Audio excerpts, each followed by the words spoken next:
Hi everyone, welcome back to my YouTube channel DSRL Maths YouTube channel. 10th standard కి state syllabus అయినటువంటి 10th standard కి mathematics formulas ఇప్పటికి 2 వీడియోలు చేయడం జరిగింది. చాప్టర్ 1 టు చాప్టర్ 5 ఒక video, chapter 6 to chapter 10 formulas మీద ఒక వీడియో చేయడం జరిగింది. ఇప్పుడు చాప్టర్ 11 టు చాప్టర్ 14 సో దాని మీద ఉండేటువంటి ఇంపార్టెంట్ ఫార్ములాస్ మీ ముందు తీసుకురావడానికి ఈ వీడియో చేస్తున్నాను. సో అదేవిధంగా టోటల్ గా 99 formulas, already 1 to 60 formulas chapter 1 to 5 అనేది ఒక ఫార్ములాస్ మీద, చాప్టర్ 6 to 10 మీద ఒక వీడియో మీద 60 ఫార్ములాస్ చెప్పడం జరిగింది. ఇప్పుడు 61 to 99 ఫార్ములాస్ ఇప్పుడు చేద్దాం. చాప్టర్ 11 కి వచ్చేసరికి మనకి చాప్టర్ 11 లో ట్రిగనోమెట్రీ, దీని మీద ఉండేటువంటి ఫార్ములాస్ చూద్దాం. ట్రిగనోమెట్రీలో మనకి మొట్టమొదటిగా ఒక రైట్ యాంగిల్ ట్రయాంగిల్ కింద తీసుకుంటే ఇది ఏ, ఇది బి, ఇది సి. ఇక్కడ మనం థీటా తీసుకుంటే ఇది ఆపోజిట్ సైడ్ అవుతుంది, ఇది అడ్జసెంట్ సైడ్, ఇది హైపోటెన్యూస్. సో దాని మీద ఉండేటువంటి ఫార్ములాస్ 61, ఆల్రెడీ 1 to 60 ఫార్ములాస్ 2 వీడియోలో చేయడం జరిగింది. ఇప్పుడు ఇది థర్డ్ వీడియో, దాని మీద మ్యాథ్స్ ఫార్ములాస్ మీద. ఇందులో hypotenuse square is equal to opposite square plus adjacent square. ఈ ఫార్ములా ఒకటి గుర్తుపెట్టుకోండి. కర్ణము స్క్వేర్ ఈజ్ ఈక్వల్ టు ఎదుభుజము స్క్వేర్ ప్లస్ ఆసన భుజము స్క్వేర్ అంటారు త్రికోణమితి. 62. అదే సైన్ థీటా అయితే ఆపోజిట్ సైడ్ బై హైపోటెన్యూస్. అలాగే కాస్ థీటాకి వచ్చేసరికి adjacent side by hypotenuse. 64. tan థీటాకి వచ్చేసరికి opposite side by adjacent side. అలాగే వీటికి ఆపోజిట్ గా రెసిప్రోకల్స్ ఉంటాయి. సైన్ కి రెసిప్రోకల్ కొసికెంట్. కొసికెంట్ థీటా తీసుకున్నప్పుడు దీనికి రెసిప్రోకల్ రాయండి, హైపోటెన్యూస్ బై ఆపోజిట్ సైడ్. 66. ఇప్పుడు సైన్ కి రెసిప్రోకల్ కొసికెంట్. సీకెంట్ అంటే ఏంటి? కాస్ కి రెసిప్రోకల్ అంటే ఏంటి? Hypotenuse by adjacent side. అలాగే 67 ఫార్ములా, ఇక్కడ tan థీటాకి reciprocal cot theta. Cot theta is equal to adjacent side by opposite side. గుర్తుపెట్టుకోవాలి, ఇవన్నీ కూడా సైడ్ అని పక్కన రాసుకోండి పూర్తిగాను. Side. So hypotenuse square equal to opposite square plus adjacent square. Sine theta అనేది opposite side by hypotenuse, cos theta అనేది adjacent by hypotenuse, tan theta అనేది opposite by adjacent side, cosecant అనేది హైపోటెన్యూస్ బై ఆపోజిట్. ఎందుకంటే cosecant sine కి reciprocal, దీనికి reciprocal రాస్తాం. Secant అనేది cos కి రెసిప్రోకల్ కాబట్టి adjacent side by hypotenuse. So ఇక్కడ అడ్జసెంట్ బై హైపోటెన్యూస్ అన్నప్పుడు హైపోటెన్యూస్ బై అడ్జసెంట్ సైడ్ అవుతుంది. కాట్ అనేది tan కి reciprocal, adjacent by opposite. Next ఇప్పుడు రెసిప్రోకల్స్ చూద్దాం. రెసిప్రోకల్ ఏంటి? సైన్ థీటాకి reciprocal 1 by cosecant theta. 69. Cos theta is equal to 1 by secant theta. అలాగే దీనికి tan theta is equal to 1 by cot theta. So మళ్ళీ వీటికి reciprocals. Cosecant theta is equal to 1 by sine theta అంటే దీనికి reciprocal. 72 అనేది secant theta కావాలంటే 1 by cos theta. 73 అనేది cot theta అనేది tan కి రెసిప్రోకల్ అంటే 1 బై tan థీటా. ఇక్కడికి వచ్చేసరికి ఆపోజిట్ అడ్జసెంట్ హైపోటెన్యూస్ రాసాము. ఇక్కడ వచ్చే reciprocal formulas sine theta equal to 1 by cosecant theta, cos theta equal to 1 by secant theta, tan theta equal to 1 by cot theta, cosecant theta equal to 1 by sine theta, secant theta అనేది 1 by cos theta, cot theta అనేది 1 by tan theta. ఇవి reciprocals. Next tan కి sine cos లో formula ఉంది. ఏంటది? Sine theta by cos theta. అదే cot థీటాకి వచ్చేసరికి దానికి reciprocal cos theta by sine theta. Cos theta by sine theta అనేది ఉంది. నెక్స్ట్ ఒక 3 ఐడెంటిటీస్ ఉన్నాయి మనకి. ఏంటవి? వెరీ వెరీ ఇంపార్టెంట్ ఐడెంటిటీస్ ఏంటంటే sign square theta plus cos square theta అనేది ఒకటి, sign square theta plus cos square theta అనేది ఒక identity.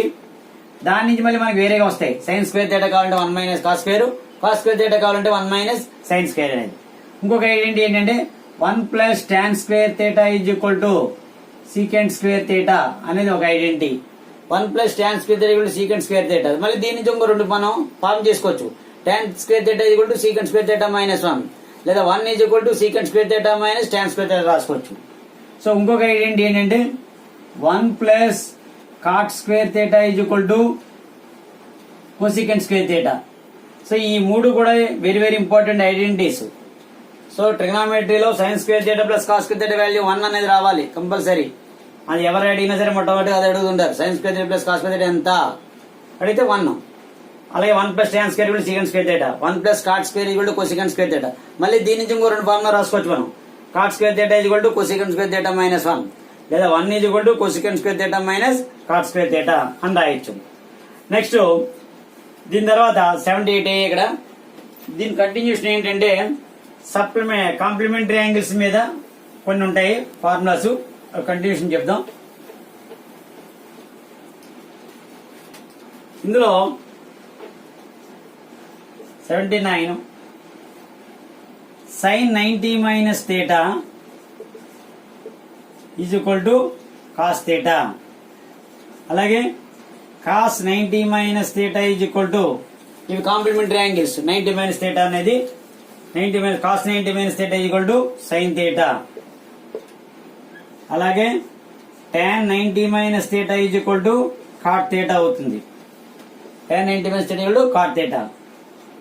Next cot 90 minus theta is equal to tan theta.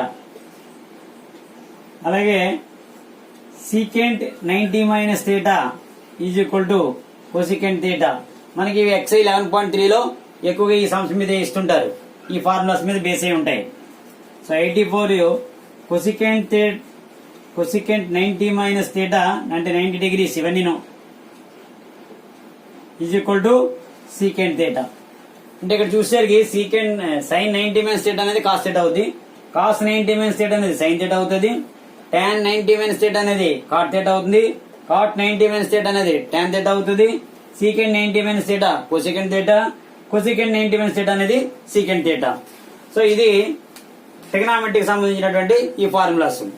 Next chapter 12th application of ట్రిగనామెట్రీలో only అసలు actual గా మనకి ఇది syllabus లో లేదు, కానీ angle of elevation, angle of depression మీద ఒక కొన్ని డయాగ్రామ్స్ ఇవ్వడం జరుగుతుంది. చూడండి. ఇందులో చాప్టర్ 11, 12 అప్లికేషన్ ఆఫ్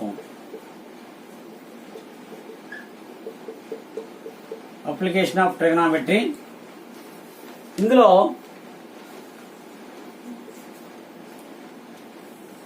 ఒక రైట్ యాంగిల్ ట్రయాంగిల్ కనుక మనం తీసుకుంటే ఇది ఏ, ఇది బి, ఇది సి. సో ఈ యాంగిల్ అనేది ఏ నుంచి మనం పైకి చూస్తున్నాం కాబట్టి యాంగిల్ ఆఫ్ ఎలివేషన్ అవుతుంది. యాంగిల్ ఆఫ్ ఎలివేషన్ అంటే యాంగిల్ సిఏబి అనేది angle of elevation, angle of elevation. కింద నుంచి మనం అలా పైకి చూస్తాం, that is called angle of elevation. అదే డిప్రెషన్ అంటే ఉన్నప్పుడు పైనుంచి కిందకి ఇలా చూస్తున్నప్పుడు angle of depression. Below I level కి డౌన్ చూస్తే angle of depression, I level కి పైన చూస్తే యాంగిల్ ఆఫ్ ఎలివేషన్. సో ఇది 85 ఫార్ములా. దీని కొన్ని ఇంట్రడక్షన్ తెలియడం గురించి మీకు. అదేవిధంగా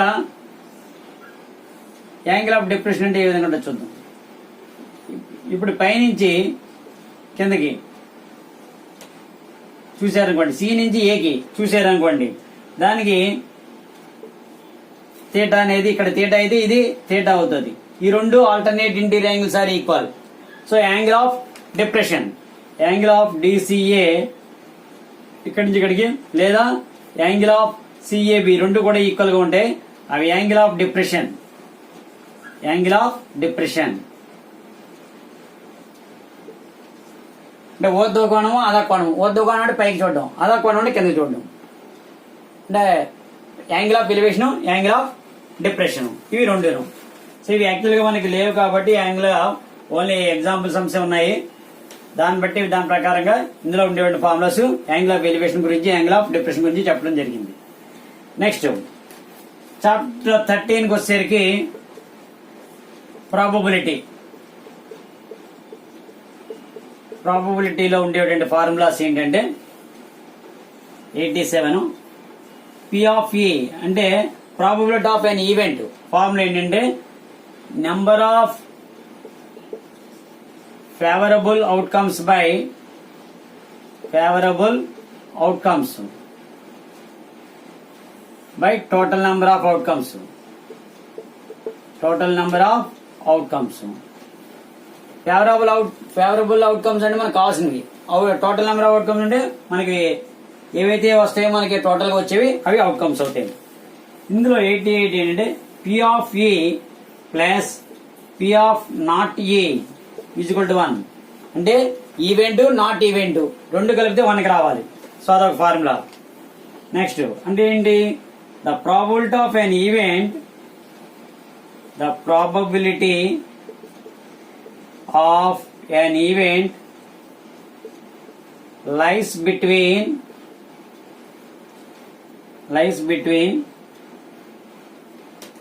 0 and 1. 0కి 1కి మధ్యలో ఉంటుంది.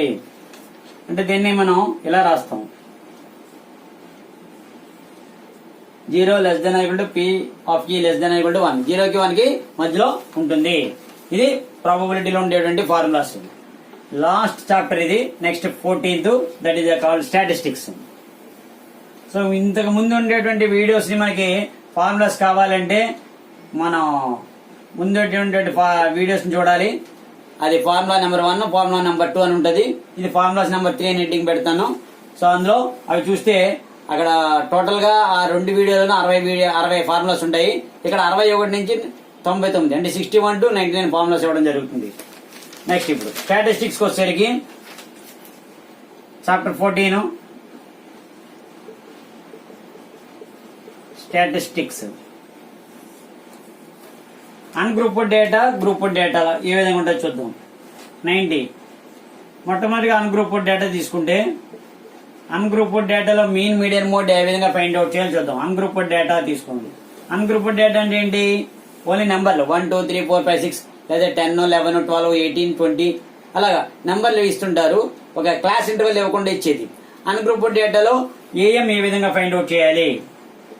ఏఎం ఫార్ములా ఏంటంటే some of all observations by some of all observations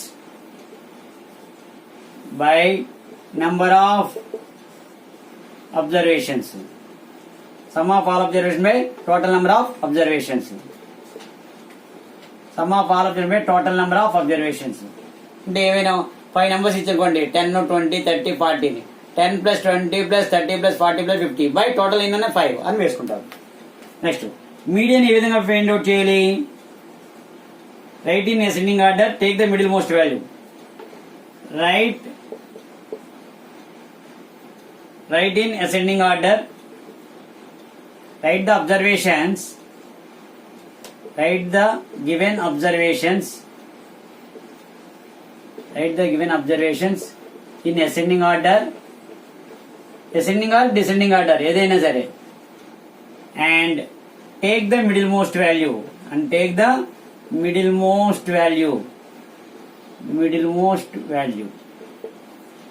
n/2 లేదా n/2 + n/2 + 1/2 అని కూడా ఫార్ములా రాయొచ్చు. ఆడ్ నెంబర్ అయితే ఏ విధంగా చేయాలి, ఈవెన్ నెంబర్ ఏ విధంగా చేయాలి. ఒక 7 ఉన్నాయనుకోండి, అటు 3 వదిలేసి మిడిల్ లో ఏదైతే ఉందో అది మీడియన్ అవుతుంది. మొట్టమొదటిగా అసెండింగ్ ఆర్డర్ లో రాయాలి. అదే 6 ఉన్నాయి అంటే ఈవెన్ నెంబరు, ఇటు 2 అటు 2 వదిలేయండి, 4 అయిపోయాయి. ఇంక 2 ఉంటే మిడిల్ లో ఆ రెండింటిని ఒక యావరేజ్ తీసుకోవాలి. దాని మిడిల్ మోస్ట్ వాల్యూ తీసుకోవాలి. 92 అనేది ఏంటి, మోడ్. 92 ఫార్ములా మోడ్ ఏ విధంగా చేయాలి. frequently repeated element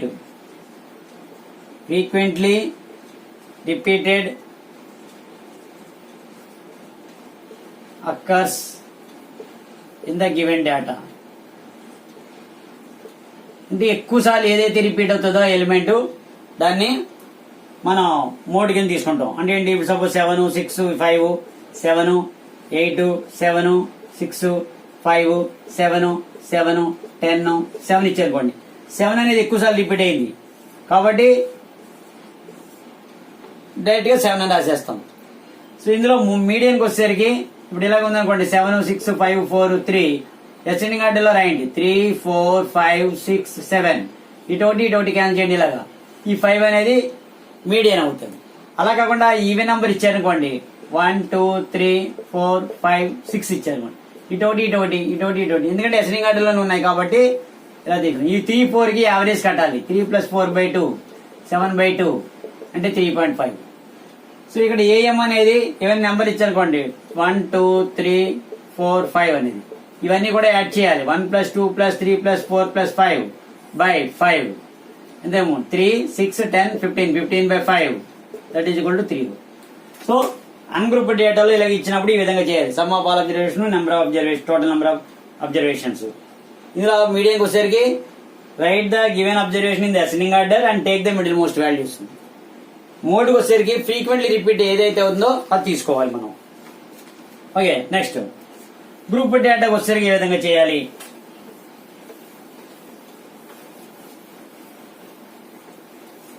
గ్రూప్ డేటాలో ఫార్ములా చూద్దాం. గ్రూప్ డేటా అంటే క్లాస్ ఇంటర్వెల్ ఫ్రీక్వెన్సీ ఇస్తారు. సో అందులో 93 ఫార్ములా. ఏఎం వచ్చేసరికి డైరెక్ట్ మెథడ్ 3 మెథడ్స్ ఉన్నాయి, 3 కూడా చెప్తున్నాను. డైరెక్ట్ మెథడ్ ఫార్ములా ఏంటంటే sigma FX sigma FI by sigma FI by sigma FI. మళ్ళీ ఏఎంలోనే ఇంకొక మెథడ్ ఉంది, ఎస్యూమ్డ్ మీన్ మెథడ్ అనేది ఏంటంటే A plus sigma fi di by sigma fi di by sigma fi. ఇక్కడ ఏ అనేది ఎస్యూమ్డ్ మీన్ అవుతుంది, డి అనేది డివియేషన్స్ అవుతాయి. అలాగే స్టెప్ డివియేషన్ మెథడ్ ఏఎంలో స్టెప్ డివియేషన్ మెథడ్ ఏ విధంగా రాస్తారు. దీని ఫార్ములా ఏంటంటే A plus sigma fi ui by sigma fi into h అంటే క్లాస్ సైజ్. యుఐ అనేది ఏంటి ఇక్కడ formula XI - A by h అనేది క్లాస్ సైజ్ గుర్తుపెట్టుకోవాలి. క్లాస్ ఇంటర్వల్ మనం ఎలాగంటామో అదేవిధంగా ఏ అనేది assumed mean. So direct method అయితే sigma fi XI by sigma fi. ఇది 94 ఫార్ములా ఎస్యూమ్డ్ మీన్ మెథడ్ లో ఏఎం లో A plus sigma fi di by sigma fi. 95 formula ఏం స్టెప్ డివియేషన్ మెథడ్ లో A plus sigma fi u by sigma fi into h. ఇందులో A అంటే assumed mean, u అంటే XI - A by h అంటే class size. Next median చూద్దాం. ఈ formulas అన్ని కూడా మరి ఒక బుక్ పెట్టుకుంటే ఈజీగా రాసుకోవచ్చు మీరు. Median formula L plus n/2 - CF by F into H.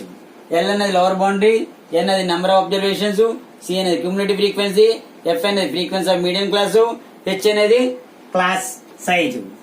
97 mode formula L plus F1 - F0 by 2F1 - F0 - F2 into H. So mode formula ఏంటంటే L plus F1 - F0 by 2F1 - F0 - F2 into H. F0 F1 F2 అనేది F1 అనేది frequency of modal class అవుద్ది, F0 అనేది పైన అవుద్ది preceding class, కింద succeeding class ఇది అవుతుంది F2 అనేది. So next 98 the empirical relation between mean కి మీడియన్ కి మోడ్ కి ఉండేటువంటి అనుభవాలకు సంబంధం. మీన్, మీడియన్ అండ్ మోడ్ ఉండేటువంటి రిలేషన్ ఏంటంటే mode is equal to 3 median - 2 mean. 3 median - 2 mean that is the mode formula ఏంటంటే 3 మీడియన్ - 2 మీన్. సో ఇది 98. సో ఈ టోటల్ గా 98 ఫార్ములాస్. ఇంకా లాస్ట్ ఏంటంటే 99. టోటల్ గా మీకు 99 ఇస్తున్నాను. So 98 formulas. 99 last but not least. All the best. All the best. Okay, thank you. So ఈ విధంగా చాప్టర్ 1 to చాప్టర్ 5 ఒక వీడియో చేయడం జరిగింది. అదే విధంగా chapter 6 to chapter 10 second video చేయడం జరిగింది. ఫార్ములా నెంబర్ 2, ఇది ఫార్ములా నెంబర్ 3, మ్యాథ్స్ ఫార్ములాలో 3. చాప్టర్ 11 to చాప్టర్ 14 చేయడం జరిగింది. టోటల్ గా 99 ఫార్ములాస్. 99 అనేది నెంబరు. ఆ 98 ఫార్ములాస్ ఆల్రెడీ ఇవ్వడం జరిగింది. ఇప్పుడు ప్రతి చాప్టర్ నుంచి కూడా ఫార్ములాస్ ఇవ్వడం జరిగింది. 99 మీ ఎగ్జామినేషన్ కి all the best. Okay, thank you very much and thank you.